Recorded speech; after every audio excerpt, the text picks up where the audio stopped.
Greetings in the name of our risen Lord and Savior, Jesus Christ. This is Pastor Scammon, and I'm making this video to explain a little about our bulletins that if you were in church on Sunday, you would have noticed and perhaps wondered something about them. The bulletin itself has most of the usual bulletin-y things that we find, but what's unusual is the way that it's folded, like so. You'll see off-center. And when you first see this, as I did the first time I saw one of these, you will think, what on earth is going on here? Did the copy machine break and start folding things off-center? Does it need calibrated? No, I can assure you this is done on purpose, and it's for a very slick reason. And by the way, I can't take credit for this. I first saw this done when I was attending seminary and I visited St. Paul Lutheran Church in Fort Wayne. Now, this is one of the 16 founding member churches of the LCMS. And their bulletins were folded in this way, and I looked around and noticed what people were doing with them, and I realized, this is really genius. Someday, years from now, when I'm a pastor, maybe we can fold our bulletins this way, and my people will really appreciate it. Here's how this is meant to work. You know how difficult it is to hold a hymnal with one hand and attempt to open it to the right spot while you're holding your bulletin in the other hand. In the old days, we didn't have this problem. There were no copy machines to print out bulletins every week. Instead, we simply had hymnals. Well, how did you know where to turn in your hymnal? You looked up at the hymn board, which gave you the numbers every week. It was fairly simple.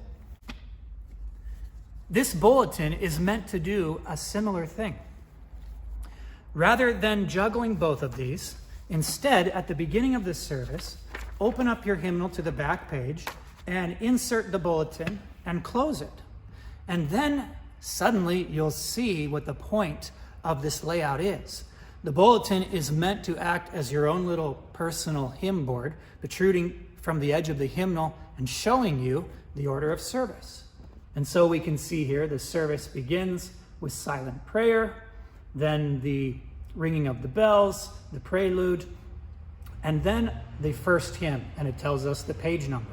What I recommend is that before the service, you might set some of these ribbons to mark the most appropriate points in the service. So I've done so.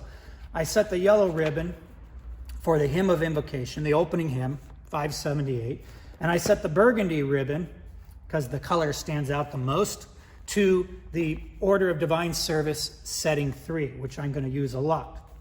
And so the service begins. After the prelude, we stand for the hymn of invocation. I open this, and we stand and we sing. And when this is done, I look here to see what's coming next. Confession and absolution, the beginning of the service, page 184. I open to the ribbon, and away we go. After confession and absolution, I'm told that the introit comes next, but you'll see the little red star, which means this is found inside the bulletin.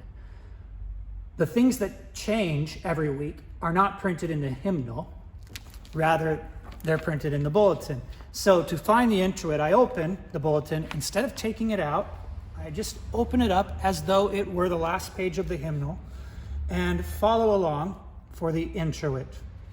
And likewise for the collect of the day, the Old Testament, the gradual, the epistle, and the gospel here. After the gospel, what comes next? The Nicene Creed, page 191. This is part of the order of worship. So I'll open up to the divine service and turn a couple pages. Here I am on the Nicene Creed. After this, we have the hymn of the day, 708. Now, this hymnal only has 2 ribbons, so I wasn't able to mark it, but some of the hymnals have 4 ribbons, and you may have marked the hymn of the day. Lord, thee I love with all my heart, hymn of the day for this Sunday. Afterwards, the sermon, the offering, and then we stand for the offertory. So back to the order of worship, flip a few pages forward, and follow along through the service of the sacrament until it's time for the distribution hymns, 637, 761, and finally back to the Nunc Dimittis and the benediction to close out the service. This whole service can be followed without ever taking this bulletin out of the hymnal. So I think this is pretty slick. I hope that you'll try it this Sunday and perhaps you'll like it. I really do like it. I like the fact that we're not printing hundreds of pages of things that are found in the hymnals and throwing them away every week. In the old days, we knew our ways around the hymnal, and it's good to get back to that. It is good to have this hymnal in our hands, to know where things are, to be familiar with it. The Lutherans of old had two books, the Bible and their hymnal. And if your grandmother was a Lutheran, she probably had her own hymnal at her house by her bedside next to her Bible. We don't want to lose that. And so I think it'll be good for us to get back to using the hymnal as much as we can with this bulletin to aid us and teach us which places to turn as we go. I hope to see you this Sunday. Christ be with you.